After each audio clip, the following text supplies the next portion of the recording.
Good day. Today, we are going to discuss about data and probability. And for the learning competency, determine measures of central tendency of ungrouped data. Central tendency is a single value that attempts to describe a set of data by identifying the central position within that set of data.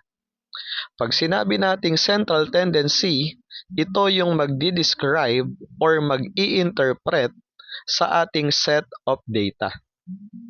Sa measures of central tendency, we have mean, median, and mode. Mean is another word for average. To find the mean, add all the numbers together and divide by how many numbers there are. Ibig sabihin, pag sinabing mean, ito ay average. Ang mean, ito ang magpapakita ng fairness in a set of data. And to compute the mean, what we need to do? We need to add all the given numbers and divide by how many numbers there are. Let's have an example. 10, 12, 14, 14, 16, and 18. To compute, first, add all the given numbers.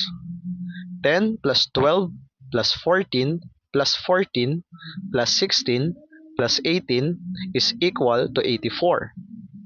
After getting the sum, divide by 6. Bakit 6? Kasi there are 6 given numbers. 1, 2, 3, 4, 5, 6. That is why 84 divided by 6 is equal to 14. That means our mean is equal to 14. Median. It is the exact middle of a list of values. Ibig sabihin, in a set of data, ito yung pinakagitna. Example, 10, 12, 14, 16, and 18. Una, alamin muna natin kung naka-arrange ba yung given numbers properly. At kung naka-arrange ito properly, ibig sabihin wala tayong magiging problema. And in this case, 14 is our median. In this example, meron tayong 6 given numbers. 10, 12, 13, 14, 16, and 18. Nakaayos naman yung numbers natin. Naka-arrange naman. Kaya lang, kung titingnan natin, magkakaroon tayo ng dalawang numbers para sa median. These are 13 and 14. At hindi pwede yon. So, para makuha natin yung pinaka-median, add natin yung 13 and 14. 13 plus 14 equals 27. And divide natin by 2. Therefore, the exact middle is equal to 13.5. Mode. It is the most frequently occurring value in a given dataset, making it a key measure of central tendency in statistics.